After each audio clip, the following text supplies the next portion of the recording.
Selamat malam Pak Rudi dan teman-teman sekalian.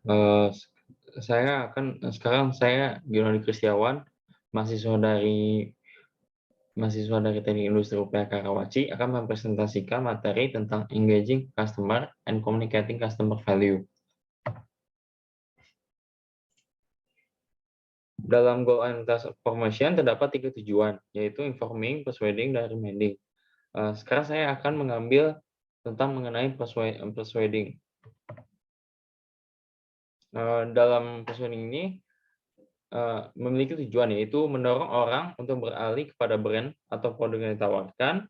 Kedua, mempengaruhi orang-orang dalam mengambil keputusan pembelian. Yang ketiga adalah mengajak orang untuk membeli produknya. Dan terakhir, mengubah persepsi orang terhadap produk. Contoh perusahaan yang saya ambil adalah promosi yang dilakukan oleh Lifebuoy yang memiliki slogan, yaitu 99% kuman akan hilang dalam 10 detik. Kata-kata tersebut tentunya bersifat ajakan atau persuasif kepada para pembacanya. Maksud dari iklan ini seperti ada orang anak yang selesai bermain, lalu keringetan, dan banyak sekali kuman yang ada.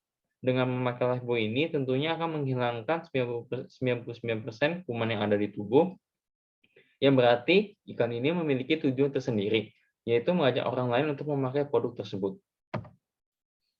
Kemudian sekarang saya akan membahas tentang promotion mix. Promotion mix adalah serangkaian pendekatan yang dilakukan oleh pihak perusahaan untuk mengoptimalkan upaya promosi serta menjangkau target pasar yang lebih luas. Dalam promotion mix ini terdapat 5 alat promosi, yaitu advertising, public relation, persona selling, sales promotion, dan direct marketing. Yang pertama ada advertising, yang adalah segala bentuk presentasi non personal dan promosi ide, barang ataupun jasa yang dibayar oleh sponsor. Iklan merupakan salah satu alat promosi yang paling umum digunakan dalam bisnis untuk menyampaikan informasi tentang sebuah produk serta menumbuhkan minat konsumen terhadap produk yang ditawarkan. Contoh dari advertising ini adalah iklan outdoor. Perusahaan yang saya ambil adalah Telkomsel, di mana Telkomsel ini melakukan periklanan atau promosi tidak hanya pada internet saja, tetapi iklan di stand ataupun outdoor lainnya seperti counter Telkomsel itu sendiri yang memberikan penawaran-penawaran menarik.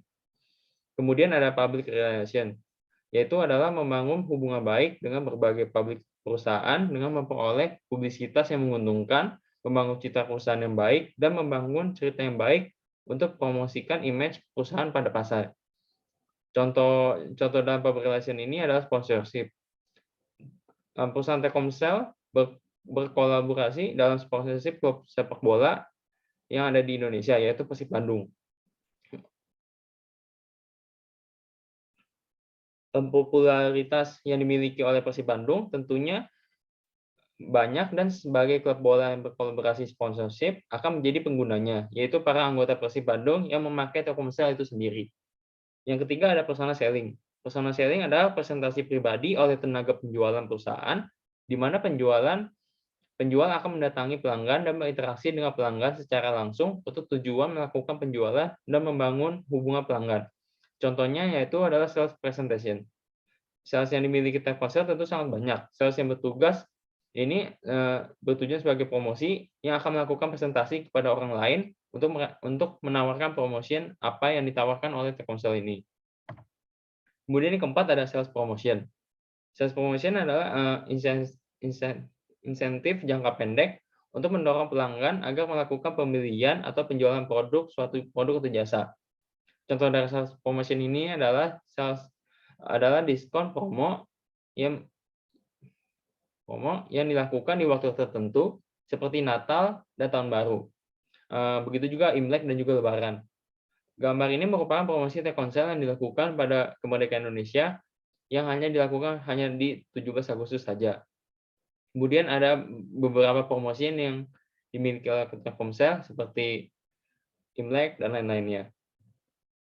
Kemudian yang terakhir yaitu direct marketing, merupakan koneksi langsung dengan konsumen individu yang ditargetkan untuk mendapatkan tanggapan langsung dan menumbuhkan hubungan pelanggan yang jangka panjang. Biasanya perusahaan memiliki penawaran khusus, layanan baru, atau fitur baru dari produk yang ditawarkan.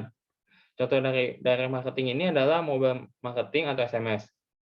Saya baru-baru ini dapat mendapatkan WhatsApp message dari pihak Telkomsel yang menawarkan paket yang lebih banyak kuota, serta dengan harga yang lebih murah. Saya sebagai pengguna tentunya menjadi salah satu target yang dilakukan oleh Telkomsel dalam marketing promotion. Kemudian, mengenai developing effective communication. Ini merupakan tahapan-tahapan yang ada di dalam hal tersebut. Sekarang saya akan membahas yang pertama. Yang pertama itu adalah identifying the target audience. Contoh perusahaan yang saya pakai adalah Nike, yaitu perusahaan yang memasarkan beberapa macam produk atletik seperti sepatu, baju, celana, kaos kaki, dan banyak macam lainnya yang berhubungan dengan atletik.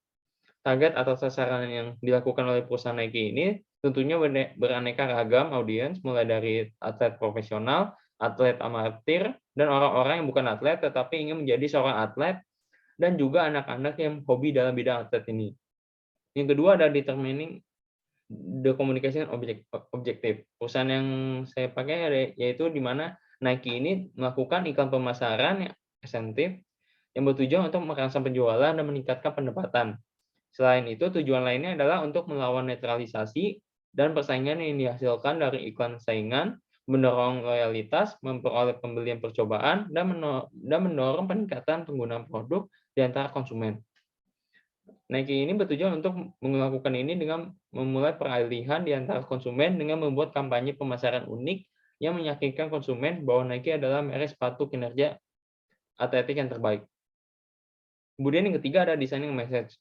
Salah satu message atau kata yang digunakan oleh Nike adalah risk everything, yang dalam bahasa Indonesia adalah resiko segalanya. Risk everything ini memiliki arti menekankan pengambilan resiko dan apa yang diperlukan untuk mewujudkan harapan bangsa. Iklan tersebut menunjukkan para pemain merasakan panas dari persaingan ketat, berjuang untuk kemuliaan dan kemenangan negara di dunia sepak bola atau pertandingan, dan kemudian mengambil resiko. Iklan ini dibuat pada saat Piala Dunia, yaitu pada tahun 2014. Yang keempat adalah choosing media, di mana media yang dilakukan oleh atau komunikasi strategi perusahaan Nike ini menggunakan non-personal marketing, yaitu berupa sosial media seperti Instagram, Twitter, dan juga YouTube. YouTube menjadi tempat terbaik untuk komunikasi karena any person can watch the video. Kemudian tidak ada larangan siapapun untuk tidak bisa menonton video tersebut, yang dimana dapat meningkatkan penjualan pada Nike ini. Dan yang terakhir ada selected message results. Perusahaan Nike ini dalam pemilihan untuk menjadi sumber penyampaian tentunya memiliki orang-orang yang terkenal yang memiliki popularitas tinggi, sehingga pesan atau message yang disampaikan dapat berupa hal yang baik dan juga memiliki motivasi kepada seluruh audiens. Kemudian mengenai promotion mix strategies, ada dua, yaitu yang pertama ada push strategi, di mana push strategi adalah strategi promosi yang digunakan oleh pemasar agar merek atau produk yang dikelolanya sampai ke pelanggan. Kemudian ada juga pull strategi, di mana pull strategi adalah strategi promosi yang berfokus pada penggunaan alat promosi dan komunikasi untuk menarik pelanggan agar memilih produk. Contoh perusahaan yang saya pakai adalah perusahaan Axe, yang di mana menggunakan pull strategi. Yang pertama, kemasan yang menarik diwarnai warna kemasan menggunakan warna dasar hitam yang dibalut dengan warna yang menarik sesuai dengan wangi yang ditawarkan. Seperti contohnya Axe coklat yang dibalut dengan warna coklat pada kemasannya. Kedua adalah ada iklan yang terdapat wanita di mana dapat menarik perhatian dan mempunyai tagline yaitu Even Angel Will Fall.